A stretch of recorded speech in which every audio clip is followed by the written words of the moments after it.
be here with so many friends this evening. Given Gough presided over such a tumultuous period in Australian political history, not least given the dismissal of which so delphically and carefully Alexander spoke, the political response to his passing could have been difficult and divisive even decades on. But it wasn't. Politics was generous to Gough because he had been generous to it.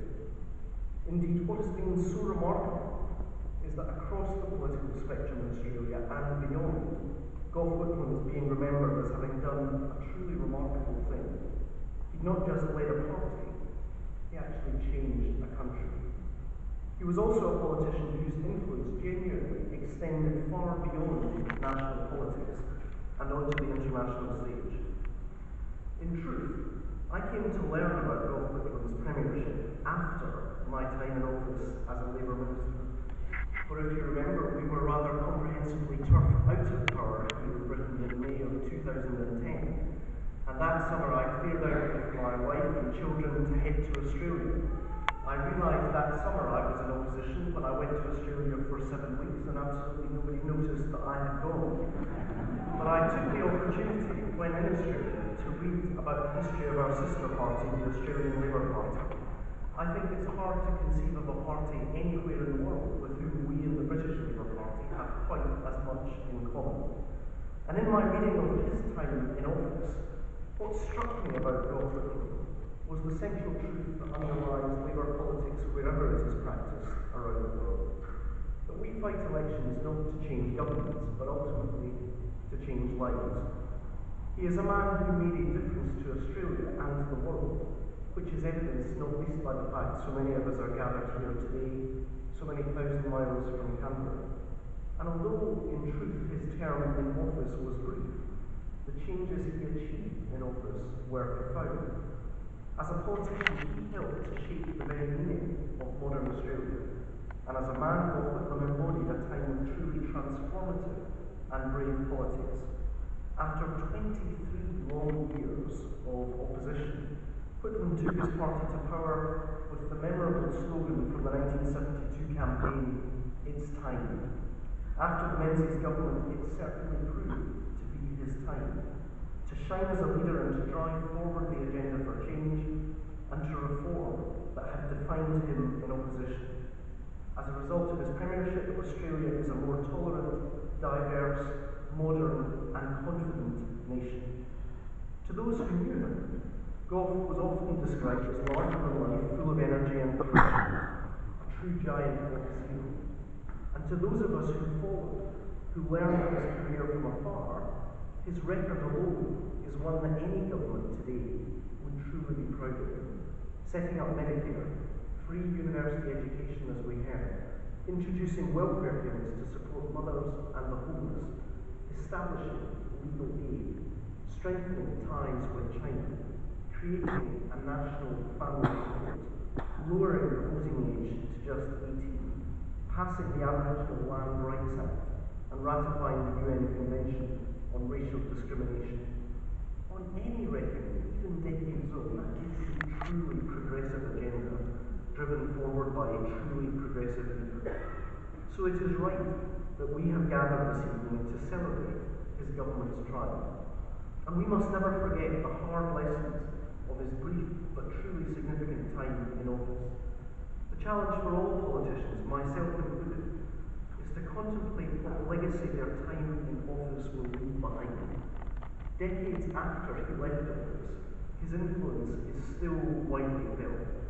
He was always there for the good of his party, yet his legacy in Australian politics is still unmatched, and his contribution to Australia as a country will never be forgotten.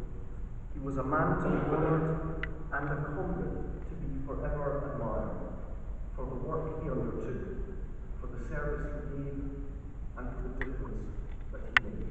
Thank you very much.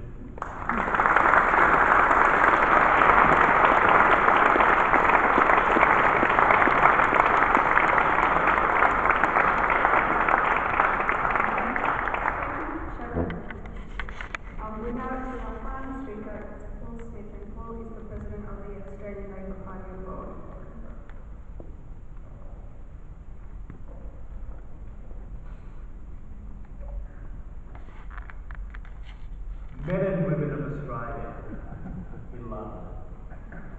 You know, God would have approved such a fine public building being made available to its citizens who own it to celebrate a great democratic occasion, which is the life of God.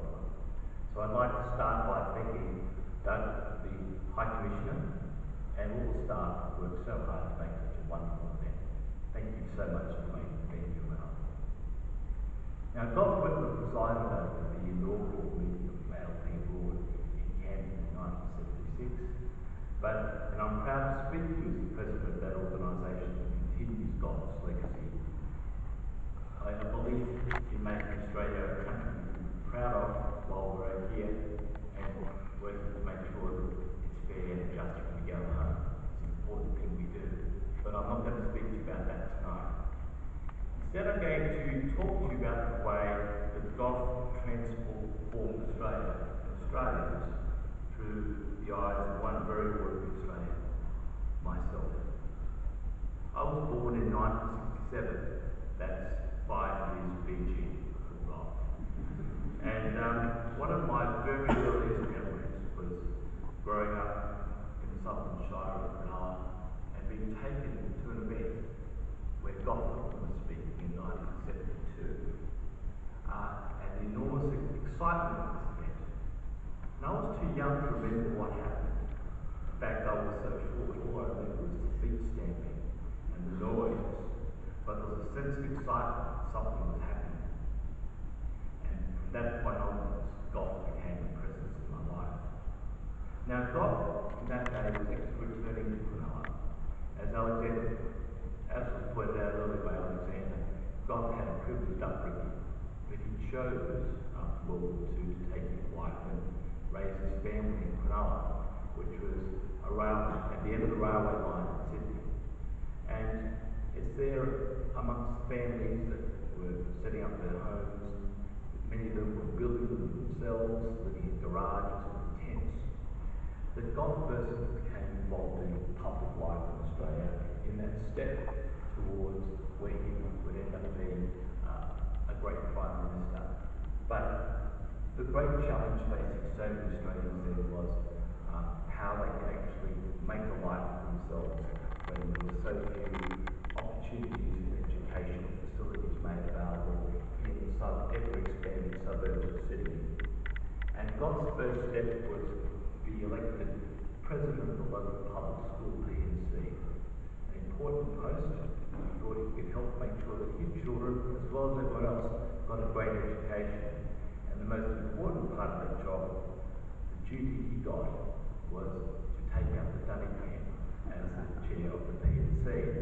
Now, I know what you and I would have thought about getting that job. We've landed that job. That's a thing we wouldn't like to get done. But you know what Gough thought? Gough thought, this is an opportunity to transform the way the Constitution works so that local government will be funded through a central federal system of finances, and we'll transform the way our Constitution works so that all Australians can have a toilet that flushes rather than having a sewage can like this. And Gough went on to lead a government that was transformative for people's lives. And the excitement that I felt in 1972 was of a government that was actually going to use the power of government to transform people's lives. Now, I do recall going to a party in 1974 when all the gathered people turned around and a woman said, "It's time," and then showed a new flushing toilet, and that was a great sense of excitement in Caringbah where I lived. But there's a greater sense and a greater mood amongst Australians as well. Because whilst there's some very ordinary things in people's lives that we would now take for granted being addressed, the sense of ourselves as being Australians was also being addressed. And that touched myself as a 7-year-old. That a sense of Australia that we could all be proud of was when I was taken to a football match. And in the middle of the football match was this distant tall man, which my father said that's the Prime Minister of Australia. And what struck me was, and what I remember about that, was not that he was the first Prime Minister to ever attend a Socceroos match, but in fact the first Australian sporting international to advance Australia there was his son, rather than God save the Queen. had to invite myself and my friends who all said the name. That's what you see. I'm proud of the Australian song. And Keanu, who sung the song so much better than I could do. But when I was in my third Caribbean Cup group, we insisted on singing Dance Australia better rather than God Save the Queen as 8-year-olds, because we felt that that should be what we should do, even though it was the consternation of the organiser of the Jamboree. And I must say, as a proud Australian, when I still go to football matches, and I still very proudly see the song Dance Australia Fair, though I sing the part that I like most, which is Our Land is Dirt by Sea, correctly, and not that Our Land is Dirt by Sea, NC, as I used to sing as a child. But thirdly, and most importantly, I think Gough gave us a sense of being an Australian citizen involves a right to things that enable our lives, like education that's free, and healthcare that's free. And my father said to me when I was going to university for the first time in 1985, I was the very first person to go to university in my family. He said, "You're able to go to this because of what God did in making university education free, because that certainly opened up the doors to myself and so many other people and transforming lives, so that I could be here on the other side of the world, have the confidence in my education, of who I am and where I'm from, to be able to read what I like." And that is the way that God has actually transformed Australia. There's a great list of achievements that Douglas mentioned about the legislation. The change that God Whitlam made is the sense of who we are ourselves. That, we now expect as a right of citizenship that we have education and healthcare. We're proud of who we are in our place in the world, because as Australians, that's who we are. And government, we expect the government to enable our lives and be a positive force in making our society a better place, not one that holds us back or holds us down. That's the legacy of Gough. It wasn't like that before Gough. And Australians only wish to go back to the way that was. Gough has transformed who we are, and that's something we should all celebrate. We all have our own personal story. There will be an opportunity, of course, for anyone who wishes to join us afterwards in a drink to celebrate the style of another great Australian Labor Prime Minister, Bob Hawke, at the old White Horse Inn, which is 200 metres behind the LSE, just over there, if you'd like to join us. But I think now, we all here, as Roz pointed out, the reasons that God touched our own lives. And what I would simply ask everyone here to do is, for 1 minute, think about the way that God has touched their lives, changed their country, and perhaps what they can do, and what we can all do, to take that story and a change forward in our lives. I'd ask you to think about that for 1 minute.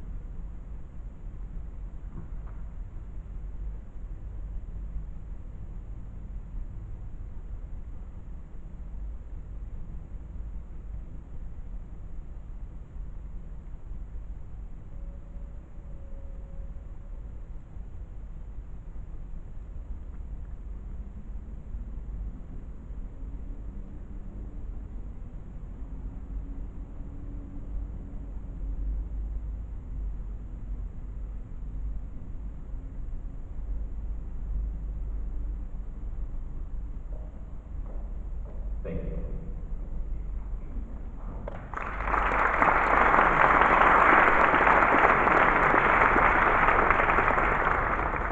Thank you very much, Paul. Thank you very much to the High Commissioner, Representative Down, to Ross Kelly, to the Right Honourable Douglas Alexander, and to Paul Smith for sharing your thoughts with us today on the legacy of Gough Whitlam. When he passed away on the 21st of October this year, the High Commission received an overwhelming response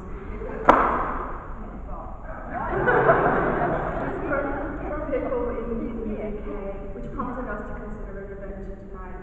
The community here has been very willing to join together to celebrate and commemorate the life of this Prime Minister. The family were very touched when we got in touch with them about working on the program, And there's a condolence book at the back of the room in the foyer actually, where you can write your reflections, and we'll be sending photos and highlights of the book to the family. So thank you very much everybody for joining us tonight.